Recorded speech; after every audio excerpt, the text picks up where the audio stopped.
É por isso que quando a pessoa traz do estado inconsciente para o estado consciente, ela tem um ganho energético incrível. Então, aquela pessoa deprimida, sem energia, com apatia, quando o inconsciente se torna consciente, ele se funde integrado de maneira a ter o lampejo consciente, o que significa que agora a pessoa se deu conta de partes que não faziam sentido, que ela nem sabia que existiam, mas que agora explicam coisas que ela não conseguia controlar e que agora ela passa a poder controlar porque elas conhecem.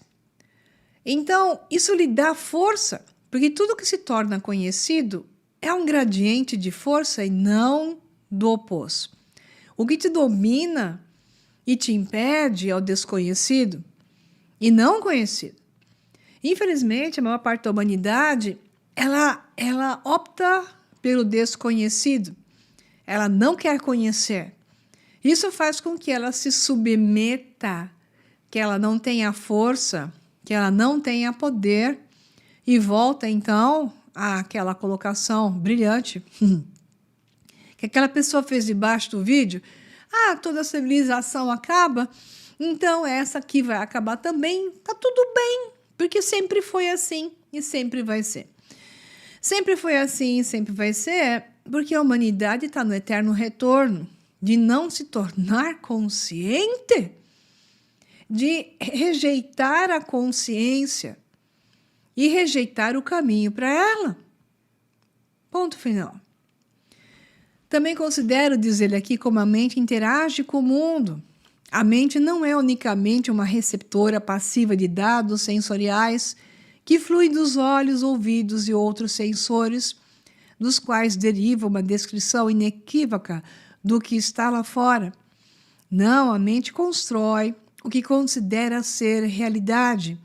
Ver essa cadeira, ouvir essa música, sentir-se culpado, a partir de suposições explícitas e implícitas sobre regularidades e estatísticas do mundo ao nosso redor e dentro de nós.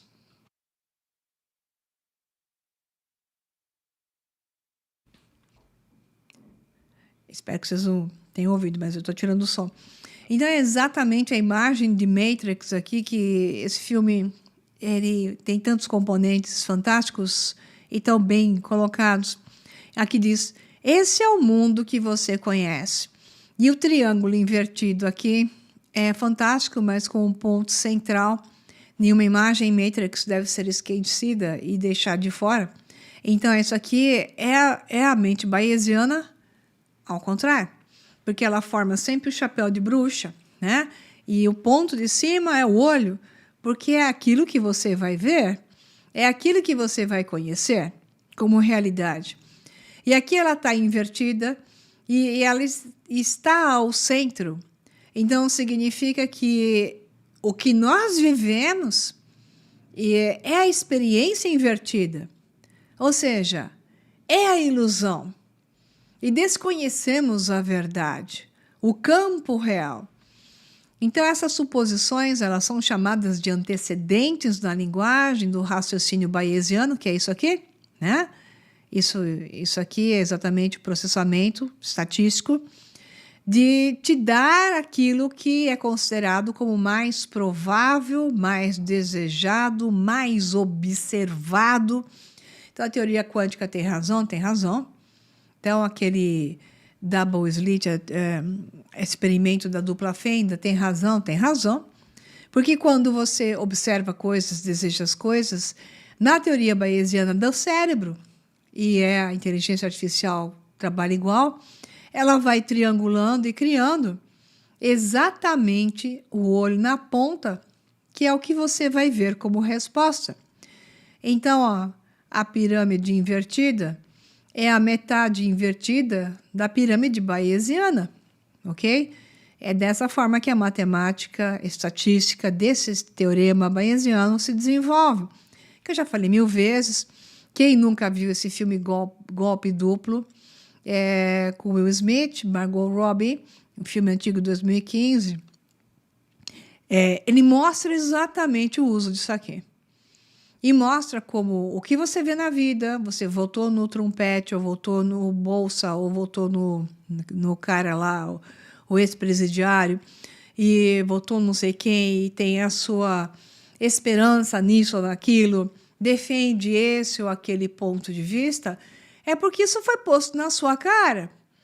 Desde que você nasceu, ou isso é feito repetidamente, sem que você se dê conta, através de simbologias e narrativas.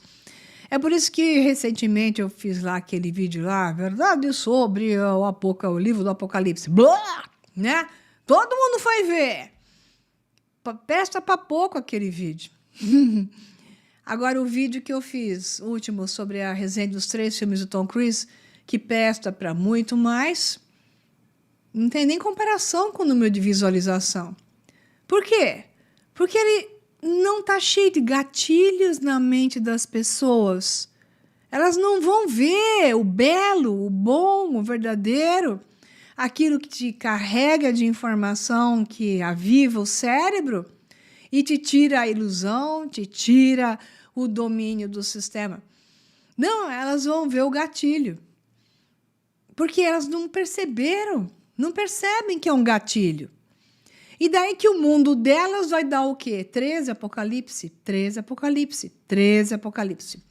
O mundo que você vai ver é o do fim desta civilização. Por quê? Porque isso é matematicamente computável. É simples assim. Funciona dessa forma. Não tem erro. E todo programa que é feito na cabeça dos NPCs é dessa forma aqui. Um NPC responde para isso 100%. Uma pessoa com algum grau de consciência responde em algum grau, maior ou menor. Uma pessoa com alto grau de consciência não dá resposta positiva para isso. Como é que a gente resolve o mundo, Maria Pereda?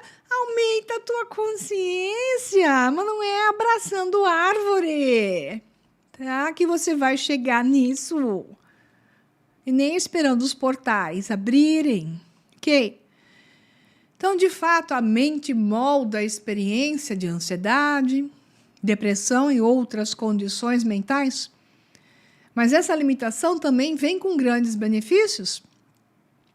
A neuroplasticidade, o entendimento moderno de que o cérebro retém a capacidade de se religar e se reestrutura, se remodela para atender ao gradiente de repetição.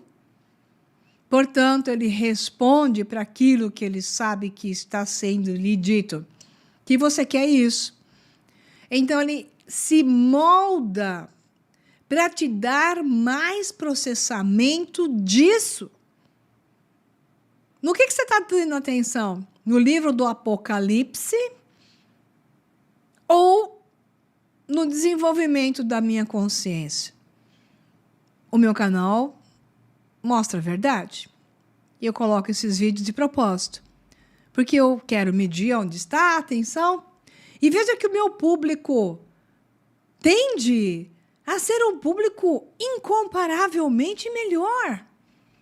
Vocês são melhores nesses aspectos, mas continuam respondendo ao gatilho. A grande maioria. Então, a neuroplasticidade constrói em cima daquilo que você diz para ele, bayesianamente. Eu presto atenção nisso, eu respondo para isso. Estando atento conscientemente ou inconscientemente. Então, a neuroplasticidade, o entendimento moderno de que o cérebro retém a capacidade de se religar, nos permite moldar ativamente como interpretamos e entendemos a nós mesmos. Não somos apenas vítimas indefesas do destino. Bravo, Christopher Koch. Christoph Koch. Porque não é Christopher, é Christoph. bravo. Nós não somos vítimas indefesas de um destino, mas somos os agentes encarregados de nossa própria narrativa. Sim, e é por isso que eu me tapei o tempo todo. É por isso que eu brigo comigo mesma o tempo todo. Porque eu sei que eu estou fazendo a minha própria narrativa. Eu estou consciente, a partir do momento em que eu estou consciente, eu tenho a obrigação de mudar isso. Então, isso para o bem ou para o mal, vitoriosos ou derrotados, nós não somos vítimas indefesas do destino. Primeiro, porque o destino somos nós que estamos criando. E segundo, porque temos o poder de o mudar. Ah, porque o mundo vai acabar, porque sempre acabou, então faz parte. Eita! Eita! Nós temos o poder de mudar isso. Mas enquanto não atingir o gradiente maior, não vai mudar nada. Então, essa modelagem forte de nossas atitudes em relação a eventos além do nosso controle tem profundas consequências para o bem-estar e para a doença. Isso está ligado da mesma forma a bem-estar e doença. Essa é outra briga comigo, que cada um tem a sua. Então, pesquisas demonstram os esforços dos filósofos para entender como o mental se relaciona com o físico. Como a experiência chega ao mundo, tem sido um mistério permanente desde os primeiros dias de pensamento registrado. Então, a mente é radicalmente diferente das coisas que compõem o cérebro e tudo mais.